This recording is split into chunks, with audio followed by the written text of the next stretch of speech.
Bonjour, je suis Juliette Appia. Je suis chargée de vous présenter l'émission Grand Débat sur votre chaîne Isalem TV.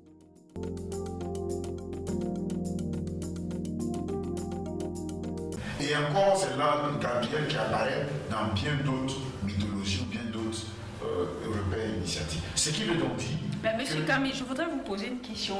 Le Christ n'a-t-il pas dit « Nul ne va au Père que par moi » ? Alors pourquoi vous priez les anges ?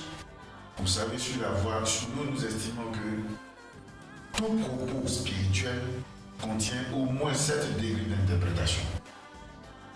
Et quand on vient dans un ordre, comme l'ordre des marins pêcheurs et le code transcendentaliste universel, ça veut dire qu'on a décidé de passer au moins au niveau d'interprétation 2 ou 3. Tout propos du Christ revêt donc des interprétations ultérieures. Lorsqu'il dit « Nul ne part au Père sans passer par moi », il s'agit d'un autre mystère que nous pourrons peut-être expliquer à d'autres occasions, mais nul n'est question de dire que Jésus devait être la condition sine qua non de l'accès au royaume du Père. Mais il y avait un message qu'il était venu porter, c'était le message de l'amour. Qui donc manifeste l'amour peut aller au Père. Manifester l'amour n'est pas l'apanage du christianisme.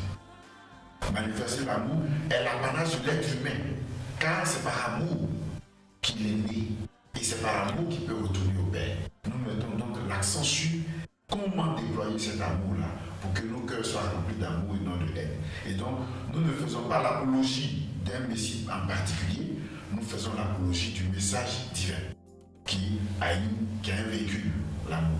Et toutes les religions, toutes les associations, l'Afrique qu'on croit d'ailleurs, qui n'a pas de religion, a toujours prôné l'amour. Donc, nous considérons que lorsque le Christ le disait, il parlait bien évidemment de l'amour. Pour ajouter à cette question, voilà, comme il a dit tout à l'heure, une affirmation initiatique ou bien toute affirmation a plusieurs degrés de compréhension. Tout à fait, le Christ a dit que nul ne vient au Père que par moi, ça c'est réel. Vous avez vu que tout à l'heure on a parlé de 72 anges. Les 72 anges représentent des programmes. Et c'est aussi mentionné dans la Bible, 72 anges. Les 72 anges sont tirés de la Bible. Ça, c'est des techniques kabbalistiques qu'on pourra à d'autres occasions, on pourra vous démontrer cela. Les 72 anges sont tirés de la Bible, du livre de l'Exode, chapitre 14, versets 19 à 21. Le livre de l'Exode, chapitre 14, versets 19 à 21. Mais pas en français, mais en hébreu. La Bible est écrite en hébreu. Donc c'est de là qu'à partir de certaines techniques kabbalistiques, on a pu extraire les noms des 72 anges. Et les noms de ces 72 anges ont été tirés de l'épisode de la fuite des Hébreux d'Égypte, où ils étaient poursuivis par l'armée de Pharaon.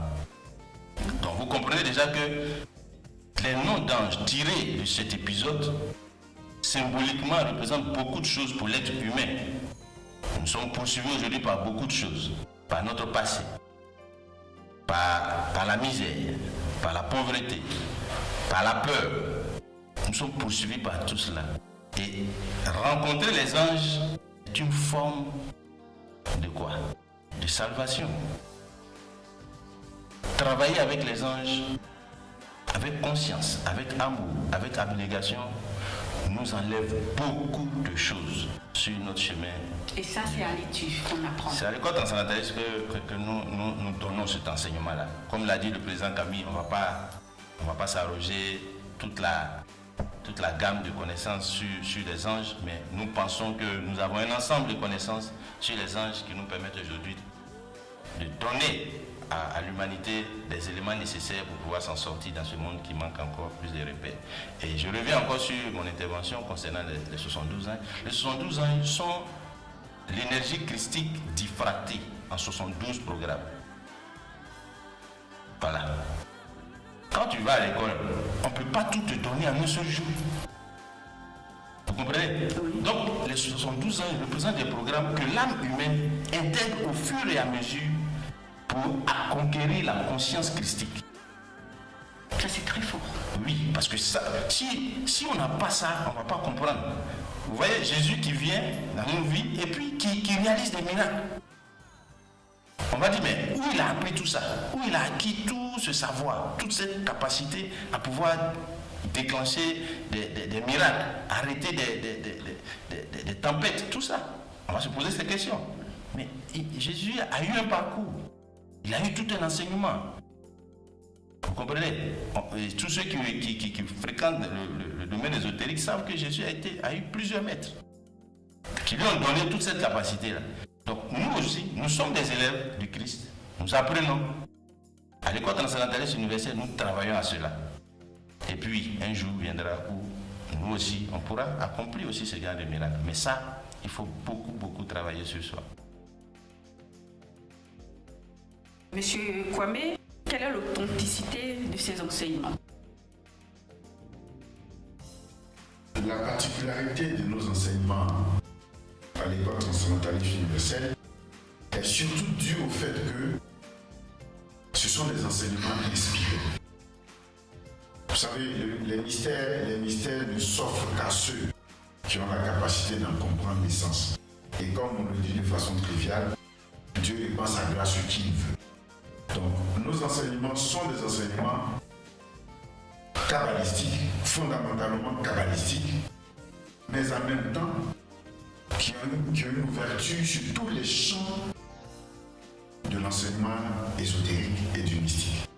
Donc, nous abordons les choses de la vie sous un aspect kabbalistique, mais en même temps sous un aspect universel qui permet à chacun, peu importe sa religion, peu importe sa couleur de peau, peu importe le continent où il se trouve, peu importe sa langue, de comprendre le message de Dieu, le message du divin, mais surtout de comprendre pourquoi il est sur cette terre et qu'est-ce qu'il doit faire pour pouvoir évoluer. Car c'est une question fondamentale de l'existence de l'être humain. Que suis-je venu faire ici? D'où viens-je? Où irai-je après ma vie? Ces trois questions fondamentales sont au cœur de la problématique de l'enseignement de l'école transcendentaliste universelle. Et nous osons croire que les outils qui ont été mis à notre disposition par nos maîtres nous permettent aujourd'hui, je dirais à 90%, de donner à une personne les éléments nécessaires pour se comprendre et se prendre en charge pour ne plus être dans ce perpétuel questionnement sans fin qui bien souvent cause de nombreux désagréments aux chercheurs spirituels. Je voulais répondre aussi sur cette question de l'authenticité. Vous savez, quand un maître révèle un enseignement, ça veut dire que ce maître-là, il est rentré en contact avec la hiérarchie. La hiérarchie cosmique existe. C'est-à-dire, il y a des esprits qui sont les gardiens de la conscience universelle, mais qui ont à cœur de voir l'humanité avancer.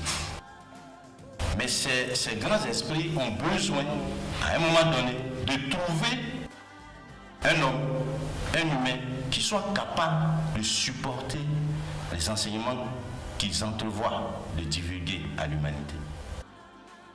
Et pour parler d'authenticité, le parcours de Kabbalah a répondu à ce principe-là. Kabbalah est rentré en contact par son désir vraiment d'aider l'humanité. Il est rentré en contact avec les frères aînés. Nous, on les appelle les frères aînés. Dans d'autres traditions, dans d'autres ordres, on peut les appeler autrement. Bon, il y a d'autres noms que je ne vais pas citer ici. Mais nous, à l'école transcendentaliste universelle, on appelle cette hiérarchie-là les frères aînés du monde invisible. Kabbalah est rentré en contact avec ses frères aînés. Ce sont ces frères aînés-là qui lui ont fait ces révélations que nous connaissons. Tarot kabbalistique, interprétation ésotérique des évangiles, philosophie ésotérique, interprétation ésotérique de l'Apocalypse. Tout cet ensemble de connaissances-là n'aurait pas pu être possible sans la connexion de Kabbalah avec les frères aînés du monde invisible. C'est cela qu'on parle d'authenticité. Aujourd'hui, il y a plusieurs personnes qui se proclament maîtres. Mais ces maîtres-là, beaucoup n'ont pas eu cette capacité de rentrer en contact avec cet univers des gardiens de la tradition initiatique mondiale, ou bien universelle. Je dis encore une fois, nous, à l'école transcendentaliste universelle, on les appelle les frères aînés du monde invisible. Et tous ceux qui sont sincères dans leur cheminement initiatique, je dis bien qu'ils sont sincères, auront la possibilité de rentrer en contact avec ces êtres-là. Pour sortir au monde, pour donner au monde ce qu'on appelle l'authenticité. Très bien. Et donc, quel est le programme de formation pour un étudiant qui entre à l'étude?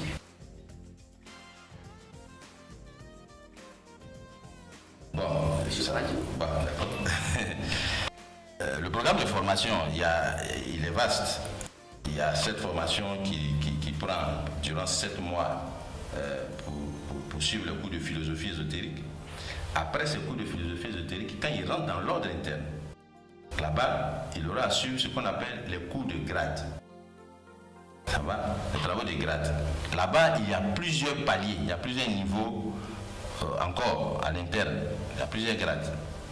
Mais je parlerai ici déjà des 3 premiers grades. Il y a le grade de ce qu'on appelle des constructeurs, il y a le grade des navigateurs et puis il y a le grade des alchimistes qui se décline en plusieurs autres sous-grades. Donc au niveau des grades des constructeurs, quand il rentre en interne, après les 7 mois de cours de base, il aura fait 2 ans de formation pour structurer ce qu'on appelle son être. Pour structurer son être. Car le corps physique qui nous a été donné répond à des besoins spirituels. Je répète encore, le corps physique qui nous a été donné répond à des besoins spirituels. Quand on utilise ce corps pour faire autre chose, c'est ce qui génère ce qu'on appelle des dysfonctionnements internes. Autre chose, c'est-à-dire? Mais quand si on te donne un corps pour pouvoir évoluer, pour pouvoir réfléchir, pour pouvoir penser, pour pouvoir servir, pour pouvoir être utile, que toi tu l'utilises à blesser les gens. Voilà. Ou bien à voler, à tricher. Voilà. Ta main t'a été donnée pour caresser, pour bénir. Tu prends pour gifler, pour saisir un couteau pour poignarder. Cette main-là. Ou même si on veut être beaucoup plus dans l'actualité, quand on s'incarne comme femme, on doit demeurer femme.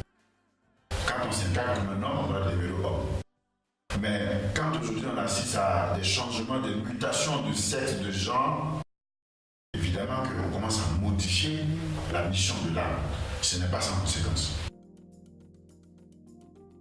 Et donc là, voilà, donc en interne, vous aurez cette formation-là pour structurer votre corps physique.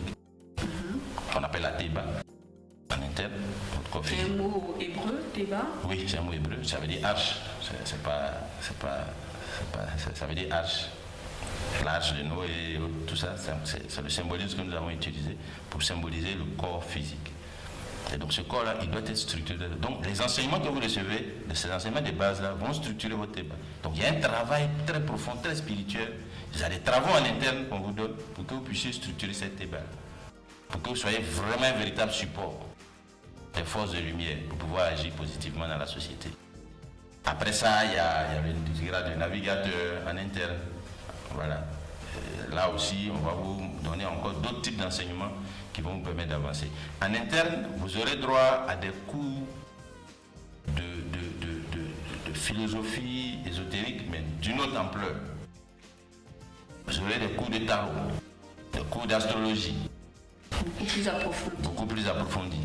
Vous aurez des cours de philosophie, d'interprétation ésotérique des évangiles. Tout ça, c'est en interne. Voilà ce que je peux dire dans un premier temps sur la panoplie de formations que nous pouvons avoir en interne. Si le président Camille peut ajouter quelque chose. Oui, dans l'ordre interne, l'évolution nous est donnée d'être parcourue sur une période de 33 années, sur une échelle de 22 degrés. Donc, il s'agit évidemment, dans ce cas de figure, de l'œuvre de toute une vie. On n'y rentre pas comme dans un supermarché. Pour y ressortir, on n'y rentre pas comme on irait à l'université pour avoir un doctorat ou pour avoir une maîtrise. On y entre pour toute la vie parce qu'on traite des questions de l'âme et de la vie au quotidien. Donc, c'est un cheminement que nous offrons sur une échelle de 33 années, au cours desquelles chacun de nous s'apercevra de la transformation intérieure qui se produit petit à petit, que l'âme commence à prendre le contrôle et que le cavalier commence à prendre le contrôle et que ce n'est plus le cheval qui guide les pas du cavalier, mais que c'est le cavalier qui donne la direction à la suite. Donc c'est un peu cette évolution que nous présentons, qui n'est pas sans effort, car toute quête spirituelle, même toute quête dans le monde profane, est sujet à des efforts. Donc il y a des efforts consentis, mais ces efforts sont appréciables dans la mesure où les bienfaits, nous osons dire que nous faisons en sorte que chacun de nous devienne son propre pasteur, son propre prêtre, son propre marabout ou même son propre féticheur. Évidemment, nous manquons d'assurance parce que nous doutons. L'être humain a trop douté. Il est maintenant question d'avoir la certitude. Et la certitude ne vient que par la compréhension des mystères des lois. Nous osons donner donc cette occasion à tout le monde de comprendre comment l'univers fonctionne. L'ayant compris, alors on devient le propre maître de son destin et on le façonne tel que le plan divin l'a voulu. Aujourd'hui, tout le monde revendique ses droits. Mais personne ne pense à ses devoirs. Imaginez-vous une société où le père est soucieux de son devoir vis-à-vis de ses enfants. Une société où la femme, l'épouse, est soucieuse de son devoir vis-à-vis de son époux. Où les enfants sont soucieux de leur devoir vis-à-vis de leurs parents, de leurs frères, de leurs cousins. Imaginez-vous une société comme ça. J'aimerais rêver un peu à ça. Où personne ne se préoccupe de ses droits. Mais tout le monde pense à ses devoirs. On va arriver à une synergie extraordinaire. Et c'est cela. Tout l'enseignement à l'école transcendantaliste universelle n'a pour but de permettre à l'homme d'être un être de devoir. Celui qui se sacrifie pour que les autres avancent. À l'école transcendantaliste universelle, notre enseignement ne voit pas dans le sacrifice une forme de souffrance, une forme de perte. Non. Bien au contraire. Celui qui a l'esprit de sacrifice, c'est lui qui évolue. Toute la nature se mobilise pour celui qui a le souci de se sacrifier. C'est pourquoi le mystère même de la résurrection de Christ, mais c'est le mystère de tous ceux qui se vouent au sacrifice pour permettre aux autres d'avancer. Ils ne peuvent pas mourir. Kabalev s'est sacrifié aujourd'hui pour nous, pour que nous ayons cette nation. Il ne meurt pas. Tout ce que nous sommes en train de dire, il est mort depuis 1991, il est parti. Le mot de fin est que l'école transcendantaliste universelle, l'ordre des malades pécheurs, existe bel et bien en Afrique et aujourd'hui en France. Et nous, notre objectif, c'est de recevoir les étudiants, ceux qui cherchent, ceux qui ont envie d'évoluer, de se transformer, de devenir meilleurs, de devenir, comme je le disais tout à l'heure, des pôles de développement de la société, de venir se faire former à l'école transcendantaliste universelle lors des malades pécheurs. Notre mot de fin, c'est juste dit que nous sommes dans les temps de la responsabilité. L'Afrique a trop pleuré et doit cesser de pleurer. Nous avons la responsabilité de notre destin entre nous-mêmes. Toutes les nations qui se sont éveillées, toutes les nations qui se sont réveillées aujourd'hui devenues des grandes nations ont eu un sursaut spirituel. Celui de nos États en Afrique, principalement, ne passera pas par une irresponsabilité des Africains. L'OMPETU donne la chance à chacun d'être responsable, de comprendre sa responsabilité dans le jeu cosmique devenu un jeu quotidien de la vie terrestre.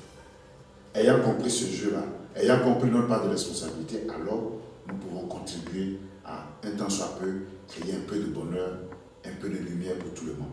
Donc nous nous réjouissons du fait que nous sommes présents depuis des années. Nous faisons notre part, nous contribuons comme nous le pouvons à cet éveil-là, à ce sursaut national.